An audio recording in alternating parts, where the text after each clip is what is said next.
Bonjour à tous, merci à vous d'être avec nous sur France 3 Provence-Alpes. Nous sommes aujourd'hui au cœur de la 13e circonscription du département des Bouches-du-Rhône, une circonscription qui regroupe les cantons de Istres-Sud, Martigues-Ouest, Martigues-Est et Port-Saint-Louis-du-Rhône. Une circonscription qui se partage entre les rives de la Méditerranée et celle de l'étang de Berre. La 13e circonscription du département des Bouches-du-Rhône, c'est notre place politique aujourd'hui.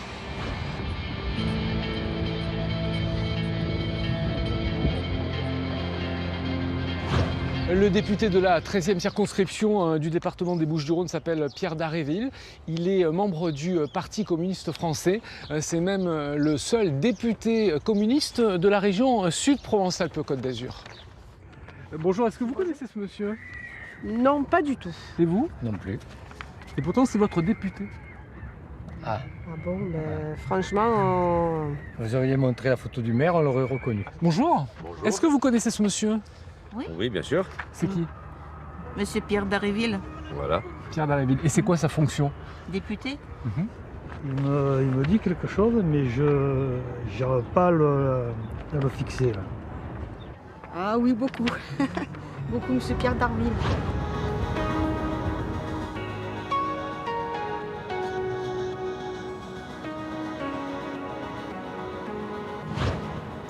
L'industrie est intimement liée à cette circonscription, métallurgie, sidérurgie, pétrochimie, de nombreuses personnes y travaillent encore.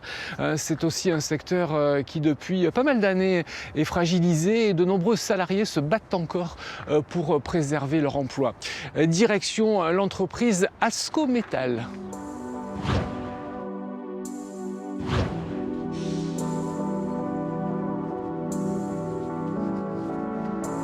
Bonjour Frédéric. Bonjour. Bonjour Franck. L'entreprise Ascométal a connu de très graves turbulences. L'entreprise a failli disparaître et puis elle a été rachetée par un groupe international. Est-ce qu'aujourd'hui la situation de l'emploi est stabilisée? Alors pour l'emploi, aujourd'hui, on n'a pas de problématique au niveau de l'emploi. La seule problématique qu'on a, c'est le recrutement de plusieurs salariés qui est dans la maintenance, donc électrique et mécanique. Mais ça, c'est global à toutes les entreprises, c'est la difficulté en ce moment.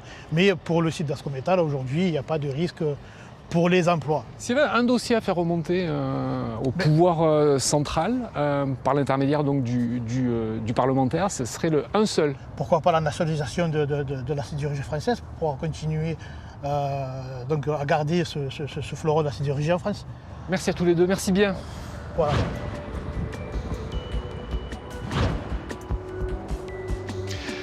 Martigues, ville de sport et son stade mythique, le stade Francis Turcan, le FC Martigues, un club qui a eu 100 ans l'année dernière. Et puis c'est aussi l'athlétisme, des jeunes qui débutent, aux athlètes de très haut niveau. Il y a évidemment beaucoup de membres de l'équipe de France.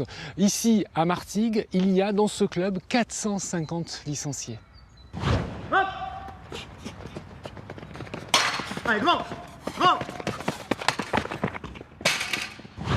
Francis Keia, bonjour. Vous êtes le responsable de l'athlétisme ici à Martigues. On va demander à Théo et aux autres membres de l'équipe de France, puisqu'ils font partie de l'équipe de France. On fait partie de l'équipe de France. Ils sont licenciés ici à Martigues. Alors, tous les candidats à l'élection présidentielle étaient à peu près d'accord pour dire qu'il faut faire plus de sport.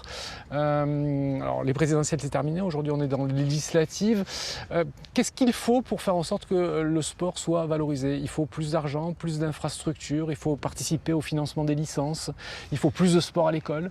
L'un de mes chevaux de bataille, c'est au sein de mon club, la politique que nous menons, c'est de professionnaliser l'encadrement sportif. Et le fait de recruter des éducateurs sportifs, ça nous permet en même temps, on essaie de faire d'une pierre deux coups, de cibler des éducateurs sportifs qui soient en même temps des athlètes. Parce qu'il y a quand même ce problème qui est très crucial dans l'athlétisme français, c'est que nos athlètes, qu'ils soient très bons ou à fort potentiel simplement, en tout cas les athlètes en devenir, sont très peu aidés. Théo, vous êtes un athlète de haut niveau. Qu'est-ce qu'il faut faire pour les gens de votre statut? Plus les aider, mieux les aider? Les seules aides qu'on a, c'est des collectivités, des clubs, mais au niveau fédération de l'État, on n'a rien du tout. Et pour des athlètes comme nous, comme moi, comme Thomas, qui faisons des épreuves combinées, où ça demande beaucoup d'entraînement, beaucoup de sacrifices. Travailler à côté, ça serait nous tuer pour le sport en quelque sorte. Merci à tous les 5, merci bien. Merci beaucoup. Merci beaucoup.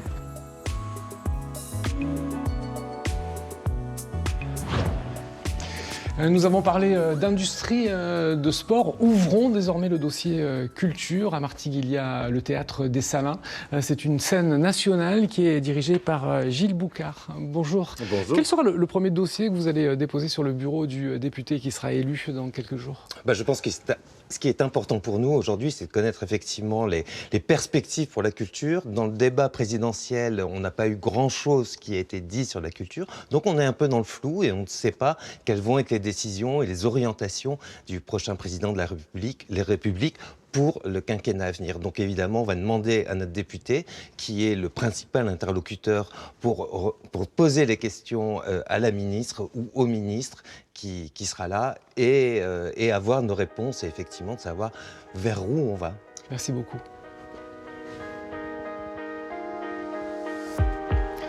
C'est terminé pour la 13e circonscription du département des Bouches-du-Rhône. Merci de votre fidélité. Au revoir.